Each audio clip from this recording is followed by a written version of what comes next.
Vaccine को लेकर सरकार 2020 से ही अलर्ट थी, है और रहेगी। लेकिन क्या वैक्सीन को लेकर जो खींचतान मची है वो सिर्फ सियासी है? वैक्सीन पर भ्रम फैलाने की सियासत कौन कर रहा है? क्या वैक्सीन को केंद्र और राज्य सरकारों ने सियासी फुटबॉल का मैच बना दिया है?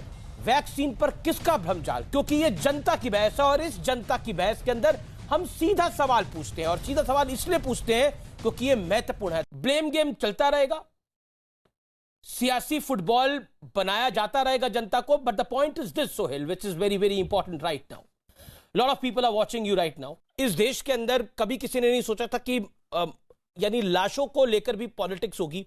हम देख रहे हैं कि किस तरह की राजनीति हो रही है, कहीं कफन की बात हो रही है, कहीं फ्री लकड़ी की बात हो रही है, उस पर पोस्टर बैनर भी लगाए जा रहे हैं, और वैक्सीन को लेकर भी किस तरह की पॉलिटिक्स को खेला जा रहा है। जिस मॉडल के आधार पर दिल्ली दंगा पार्ट 2 किया गया, ये पूरा शाहीन बाग मॉडल था। आंदोलन बहाना था, दंगे भड़काना था और लाल किले पर कब्जा जमाना था।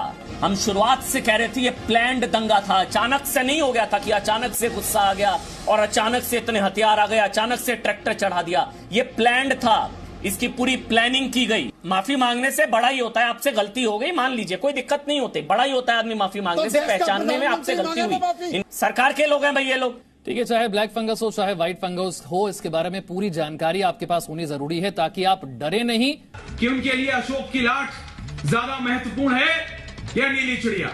आपके पड़ोसी ने कुछ लिखा, वो आपको पसंद आए कि नहीं, उससे ज्यादा बड़ा है कि वो भारत के नियम अनुसार है कि नहीं। अभिव्यक्ति की आजादी के नाम पर झूठ कैसे कैसे, और मैं फिर कहता हूं कैसे, अभिव्यक्ति की आजादी पे झूठ परोसने की अनुमति नहीं दी जाएगी। कि क्या देश के कानून से बड़ी है?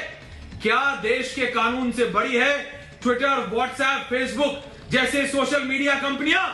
जवाब दे। सरकार ने इन सोशल नेटवर्क की कंपनियों से पूछा है सवाल, फिर सोशल मीडिया पे क्यों बचा है बवाल? वो कह रहे हैं कि भारत महान नहीं बल्कि भारत बदनाम है। किसका काम, किसकी नौटंकी? राहुल गांधी ने आज फिर मोविड कह दिया और उसको जस्टिफाई करा।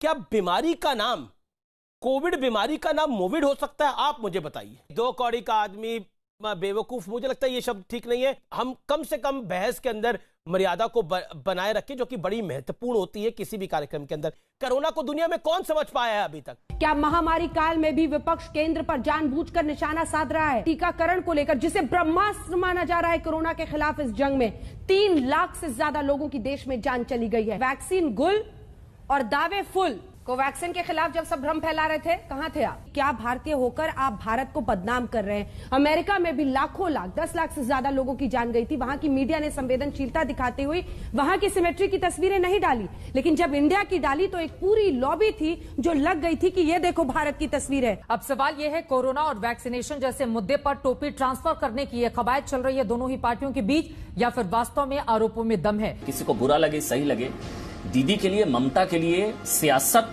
और ड्रामे से बड़ा कुछ नहीं है। आधे घंटे तक देश का प्रधानमंत्री नरेंद्र मोदी, देश के प्रधानमंत्री इंतजार करते रहे मीटिंग में। चेयर खाली आपको नजर आ रही है, घुसी, यास पर एक रिपोर्ट दी और चली गई।